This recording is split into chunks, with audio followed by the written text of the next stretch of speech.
Então, pessoal, muito se fala aí sobre o cristianismo, né, o catolicismo e a sua construção ao longo dos séculos, né. Eu vim falar hoje um pouquinho aí, até vou fazer uma recomendação de livro no final, que essa é a intenção do vídeo, né. Nós vamos falar sobre essa questão do sincretismo dentro do cristianismo, né.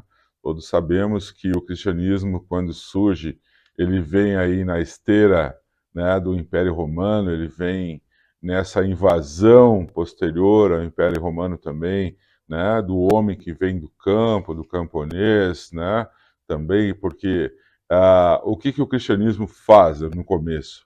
Ele incorpora rituais pagãos, né?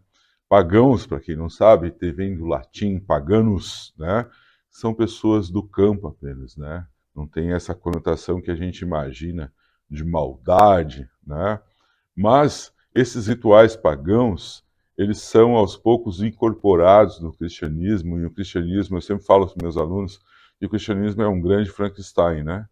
Ele incorpora noções muito antigas da humanidade, da Grécia, da Pérsia, né? Aos seus conceitos de bem e mal, né? A todos esses dogmas que depois vão se transformar em leis da igreja, né? E os próprios dogmas da igreja são feitos através de bulas papais, né? São os papas que vão dizer o que serve e o que não serve para a igreja, quais seriam as leis e os dogmas da igreja, quais livros entrariam para a Bíblia ou não, seriam escolhidos, né? Então isso tudo faz parte de uma mistura, né, dentro da Europa que se torna o próprio cristianismo, que vem a ser essa incorporação de rituais pagãos, mas ao mesmo tempo, mais tarde, a igreja tenta esquecer, tirar da memória das pessoas, né, de onde vêm esses rituais e passa a incorporar como seu, né, tirando a raiz a origem desses rituais pagãos que vem de outros povos, né? Então passa a ser incorporado e passa a ser colocado na cabeça das pessoas como um ritual puramente cristão, né? A gente pode ver, observar rituais pagãos dentro da igreja ainda hoje, por exemplo, como é o caso dos santos, né? Os santos recebem oferendas, né?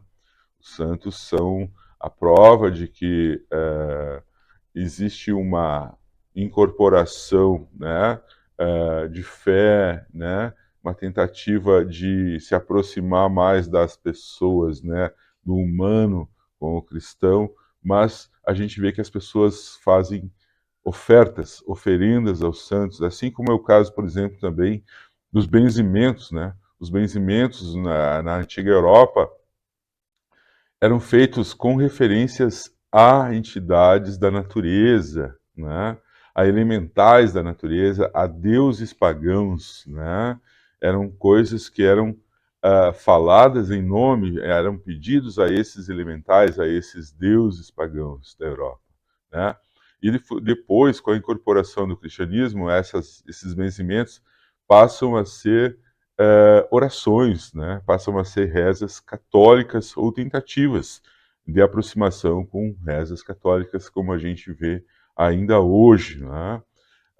Então, assim, sempre se fala, né, que o sincretismo ele está, por exemplo, aqui no Brasil, na Umbanda, né? A Umbanda que, para tentar exercer os seus rituais, né, de origem africana, basicamente, e ameríndia, né, ela começou a ter que disfarçar, né, a incorporar, de certa forma, rezas e santos católicos, né, dentro dos seus panteões, né, de orixás, de deuses, né, de entidades, né, então fazer essa semelhança, essa aproximação entre Ogum e São Jorge, por exemplo, como todo mundo conhece, né?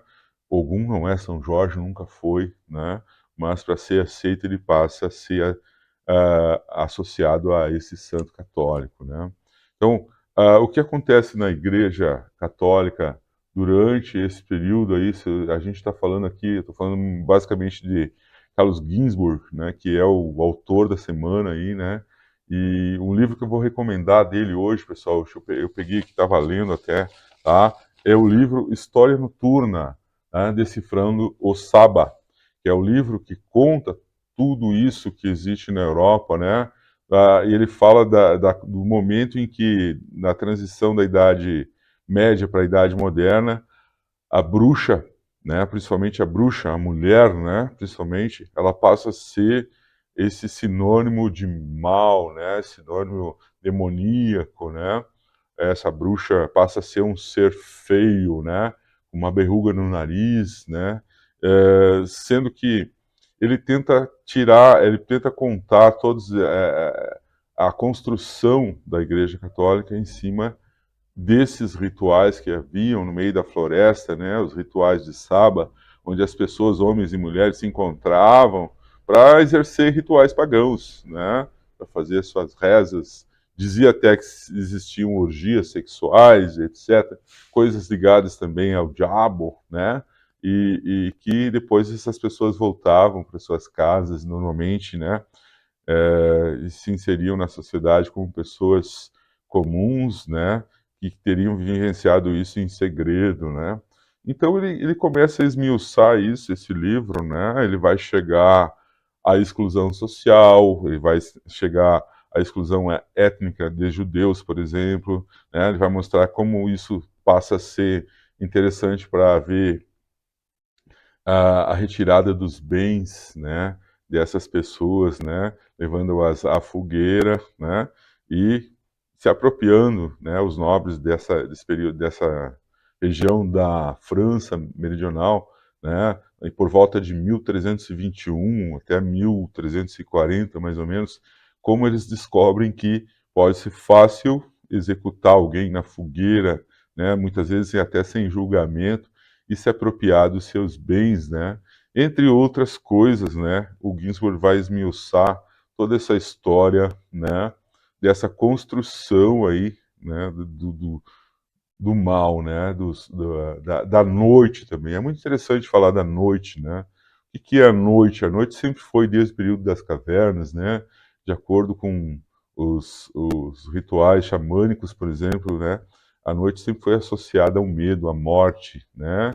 A você não tá vendo o que está acontecendo, entendeu?